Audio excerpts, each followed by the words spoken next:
After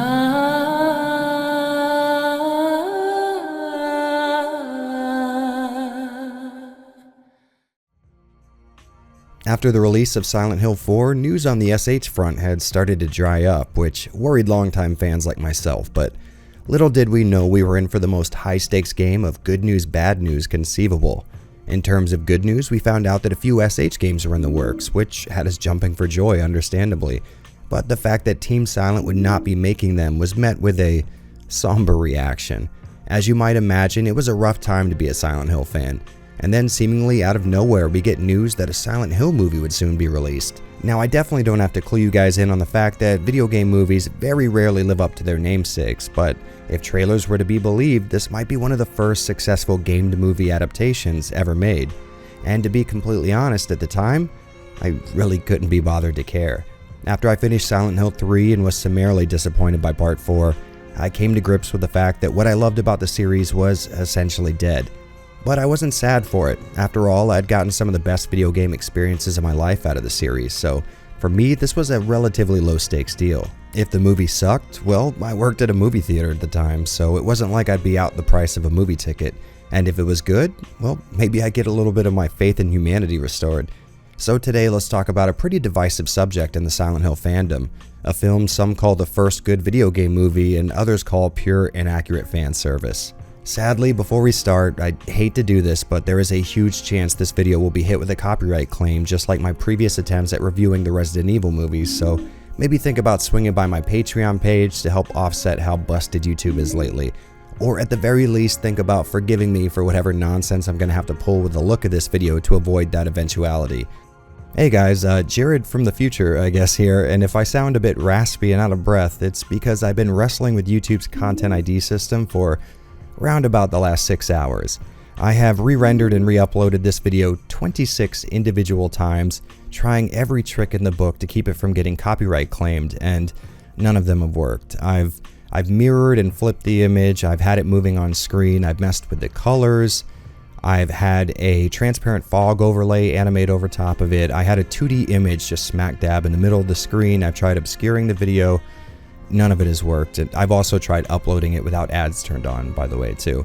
And it just looks like this is going to have to be copyright claimed, which really sucks because that means so far, if this is current, Germany's not going to be able to watch this, which is really crappy. And I do apologize. I tried my best, guys. So this is going to have to be a video where I'm just taking an L and I've got no revenue coming in for this at all. But the crappier thing is people just aren't going to be able to watch it. So I guess if you are able to watch it, I hope you enjoy it. I hope it's worth all the nonsense. But I'm going to stop ranting and raving.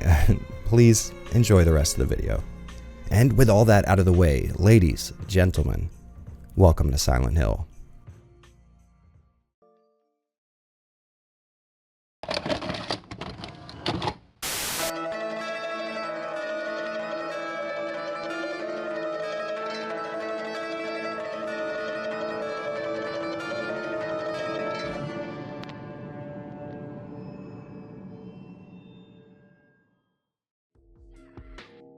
Silent Hill's first cinema debut starts off with a bit of cool scenery and the general setup we're going to be following. This is Rose and Chris Da Silva, and this is their adopted daughter Sharon. And here's where we run into our first question of the day. If you're going to change the obvious Cheryl character's name anyways, what's the point of changing it to something that sounds so similar? Why not just go all the way through with it, name her Alice or something? And while we're on the subject, why change her name in the first place? Are there seriously vast artistic differences between a little girl named Cheryl and one named Sharon? I'm just stuck scratching my head over this one. Well, in hopes of moving out of the first 2 minutes of the movie, let's continue on. Rose and Chris are a bit worried about their daughter's new obsession with sleepwalking and possible suicide attempts, and they're at odds over what to do since Chris wants to get her professional help, aka the sensible thing, and Rose wants to take her to Silent Hill since that's what she's been saying in her sleep, aka the only thing that could make this movie continue forward. Honey, sometimes when you go to sleep, you go on a little walk. And sometimes you talk about a place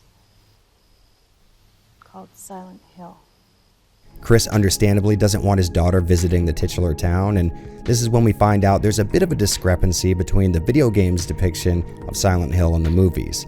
The movie seems to base their inspiration less on a failed tourist spot and more on the real-life ghost town of Centralia, Pennsylvania, a town that was cleared out thanks to coal reserves catching fire underground and releasing toxic fumes into the air.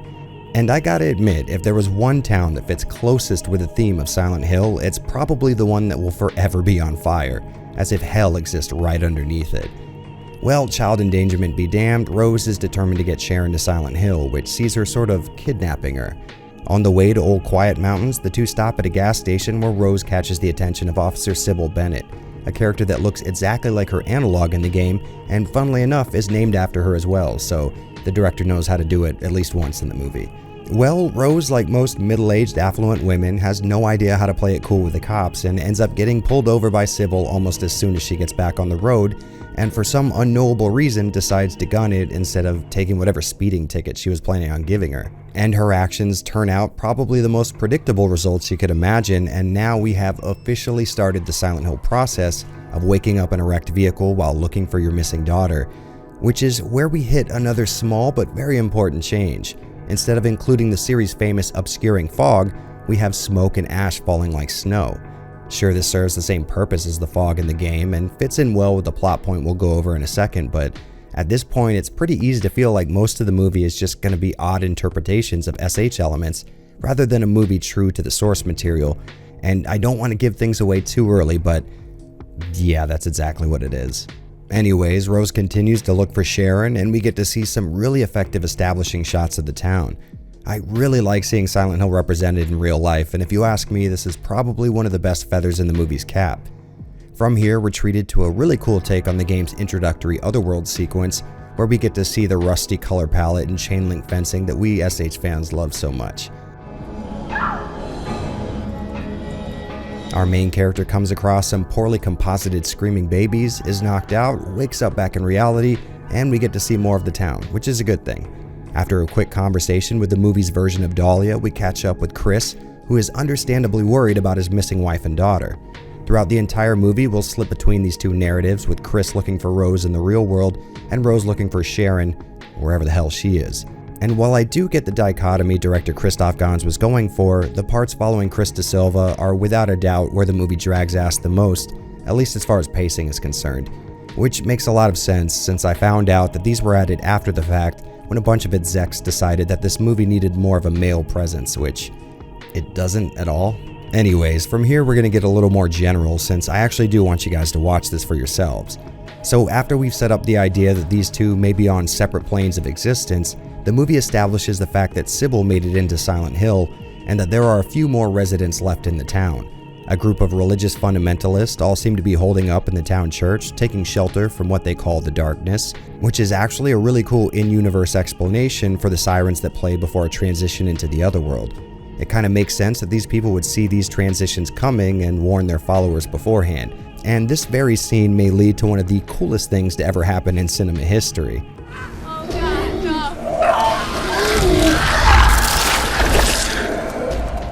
Once everyone's inside and are properly thankful for having all their skin attached, we're given the town's real backstory.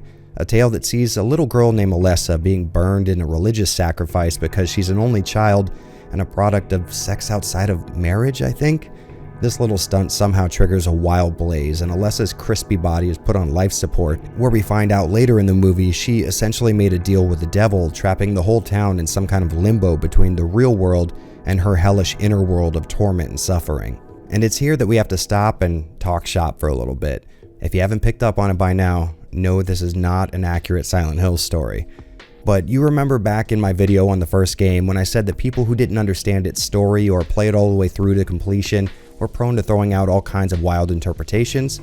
Well, case in motherfucking point. In this movie, we're not dealing with a demon-worshipping cult utilizing Native American spiritual powers to bring their god into existence, but instead we have puritanical Christians warring with the actual devil and doppelgangers. So yeah, your dreams of getting an accurate rendition of the game's events will likely go unrealized, but, and I say this as one of those nitpicky fans who can never be pleased, I think the story's pretty good. Yes, I would have obviously preferred the actual story of the first game unaltered in its entirety, but even though the movie never comes within 10 square miles of accomplishing that, I still like it for what it is. It feels like it used the original story as a starting point for an unrelated tale, and Well, I guess I like the supernatural and psychological elements of Silent Hill so much, even a crude approximation will satisfy me. As an actual story though, this isn't going to stand up to much scrutiny. I mean, there are plot holes everywhere, and long after the credits roll, you're probably going to realize that Sharon's sleepwalking and Silent Hill obsession never once get explained. And yeah, maybe you can blame this movie for the retarded premise that Alessa was some kind of force of pure evil trying to kill everyone, which every Western-made SH game seems to follow, obviously being a huge misinterpretation, but I don't know, it's just kind of fun in a dumb way. It's the type of movie experience that requires a tub of popcorn and the willingness to turn your brain off for a second or two. But hey, let's move on from the story to the movie's visual nature, which is where I think Silent Hill both strides and stumbles.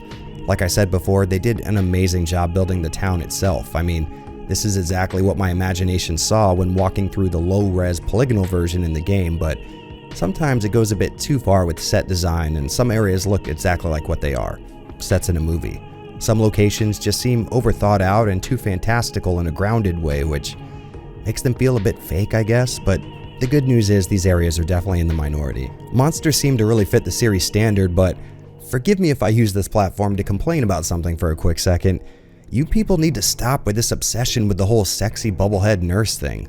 All of the nurses from Silent Hill games are relatively conservatively dressed, especially the first, and only in James Sunderland's personal hell are they sexy, for both reasons obvious and not.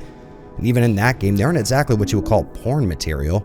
However, every cosplay, movie, and game released post-2006 include buxom breasts just ready to burst out of their skin-tight nurse uniform. I know this is a weird thing to get stuck on, but something about this sexy nurse obsession is a little bit off-putting. On one end, it's some real day one jabroni-ass poser SH fan shit, and on the other, it's a little disturbing. I mean, they're bubblehead nurses, their heads are flesh bubbles. The fuck, people?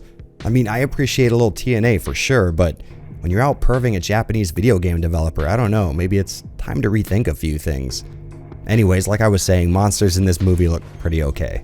Normally, this is where I would complain about Pyramid Head being present outside of James's nightmare, but I've done that subject to death, and surprisingly enough, I feel like most of you are on board with that, which is really good. Of course, other than his canon-defying presence, I kind of wish they wouldn't have westernized him so much. He used to have an almost pathetic look with his constant gyrations, odd painful movements, and butcher's attire, but now he looks like a roided-up supervillain in a 90s Marvel offshoot, and I would love to complain about that at length, but he just ripped a woman's skin off, and I think it's the coolest thing I've ever seen before.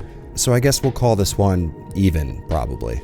The transitions to the other world are still really impressive visually, and even though I prefer the way it happens in 1 and 3 with it being more ambiguous and our characters often seeing the beginning of the transition, then passing out and waking up in the other world, this makes sense in context of the movie's story.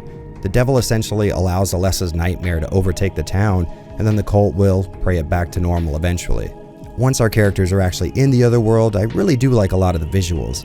Everything is as metallic and rusted as expected, and the addition of ritually hung bodies and wet surfaces feels exactly true to the source material. Like I said before, these areas can look a little overly designed and sometimes give the feeling of a movie set, but overall they're pretty cool. However, on a very nitpicky note, Sipple seems to be carrying a Sig Sauer P226, and even though that's a pretty standard issue firearm for some police precincts in parts of the country, I can't really remember the last time I saw an on-duty cop carrying a SIG with a chrome slide, but I guess I could be wrong about that. On the audio front, Akira Yamaoka's incredible music from Silent Hills 1 through 3 is all over the place here, and I honestly think this explains a lot of the killer atmosphere the movie's able to pull off. Call me crazy, but I doubt very much this film would be held in such high regard if it had your stereotypical horror movie soundtrack. In fact, as a teen, I worked as an usher at a movie theater here in South Florida, and the best part of my day was cleaning up after this movie had finished because I got to listen to the classic You're Not Here from SH3 during the credits, which for a fan of video game music was pretty damn cool. And honestly, I can admit at least some of my love for this movie came from nostalgic memories just like this. Me and a buddy of mine actually called our manager and talked him into letting us sit in for the screening of the film, and there we were, two fans of Silent Hill getting to watch the Silent Hill movie before anyone else could. It felt amazing. But aside from the personal stuff, I do feel like this movie stands the test of time and is still the best game-to-movie adaptation, or at least the best game-to-movie adaptation I've ever seen. As a standalone film, though, it does suffer from severe plot holes and an entire portion of the movie that needlessly follows Sean Bean around, but it does set up a nice atmosphere and tells an interesting one-off kind of story. Sure, I would have liked to have seen the first game's plot in its entirety unaltered, but beggars can't be choosers, and this is the hand we were dealt. From an accuracy standpoint, it flops harder than the Resident Evil movies, which is very hard to do, but it is a very serviceable horror flick that incorporates enough elements from the source material that SH fans will probably find it enjoyable, if not a bit infuriating. And I think that's the exact dichotomy I want to leave in your heads. Silent Hill is not a great film, but it's fun, kind of spooky, and packs one hell of a soundtrack. If you like the story of the games, you're most definitely going to turn your nose up at 70% of this, but if you like the game's elements and its location, well, this might be something worth checking out. Hell, if anything, it's pretty damn interesting watching a movie based on a game franchise and enjoying it unironically. Until it's dethroned, Silent Hill is going to remain the best example of its kind, and outside of that, it's a pretty serviceable supernatural-themed horror flick. Put both of those things together and you have 2 hours worth of a perfectly watchable movie. And if that's not enough for you, I have 4 words. Forced barbed wire penetration.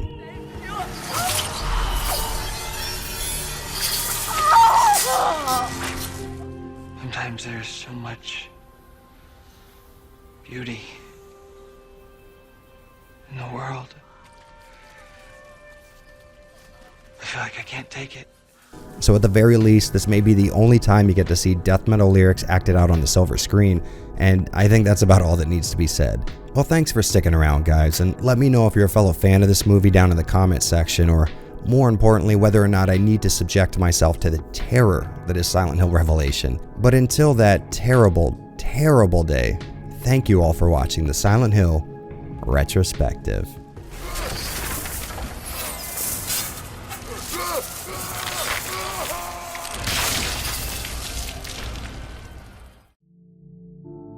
Hey, what's up, guys? Thanks for hanging out once again, and I'm still new to this whole movie review thing. Fingers crossed this film's production company hasn't copyright claimed this video yet, but if you like PS1 and 2 era survival horror stuff, I'll have some playlists here on screen, and if you like independent content like this, maybe think about checking out my Patreon page. But more importantly, why not try and accomplish something cool today? It doesn't have to be huge, but maybe start a project you've been thinking about or talk to someone outside of your circle of friends. Let's be productive as hell this year.